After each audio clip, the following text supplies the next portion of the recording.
नमस्ते, जय माता दी। अपने चैनल सोनम अभिलोकित नई अभिलोकित दोनों पे आप लोग का स्वागत करती हूँ। छोटा सा बहुत ही प्यारा सावन कजरी गीत लेके आई हूँ। आप लोग सुनिएगा, रिवाज करिएगा, बहुत ही आनंद आएगा। तो आप लोग रिवाज जरूर कीजिएगा। चलिए मैं सुनाती हूँ, आप लोग सुनिए। छोटी के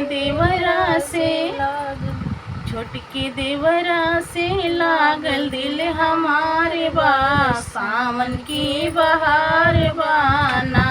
छोट के देवरा से लागल दिल हमारे बा, सावन के बहार बाना।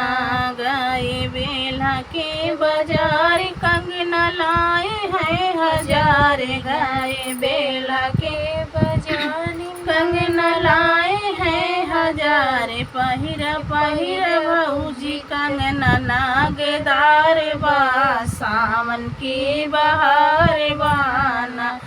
पहिरा भौजी कंगना नागदार बा, सावन की बहार बाना।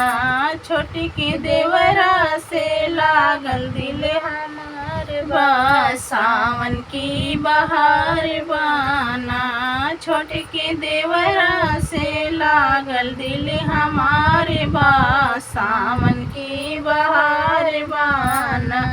गाए सुल्तापुर बाजार साड़िया लाए दुई चार, गाए सुल्तापुर बाजार साड़िया लाए दुई चार। पहिरा भौजी साड़िया गोटेदार बा, सावन की बहार बाना।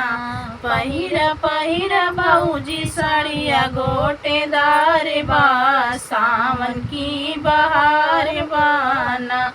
छोटे के देवरा से लागल दिल हमारे बा, सावन की बहार बाना। छोटे के देवरा से लागल दिल हमारे बा, सावन की बहार बाना। गए पट्टी के बाजार रसगुल्ला लाए हैं हजार, गए पट्टी के बाजार रसगुल्ला लाए हैं हजार। खाला भौजी बड़ा रसेदार बा, सावन की बहार बाना। खाला भौजी बड़ा रसेदार बा, सावन की बहार बाना। छोट के देवरा से लागल दिल हमारे बा, सावन की बहार बाना। छोट के देवरा से लागल दिल हमारे बा, सावन के बहार बाना। गाए सोनरा के दुकान टीका लाए दुई चार, गाए सोनरा दुकान टीका लाए दुई चार। पहिरा भौजी टीका लहरेदार बा, सावन की बहार बाना। पहिरा भौजी सावन पहिरा भौजी टीका लहरेदार बा, सावन की बहार बाना।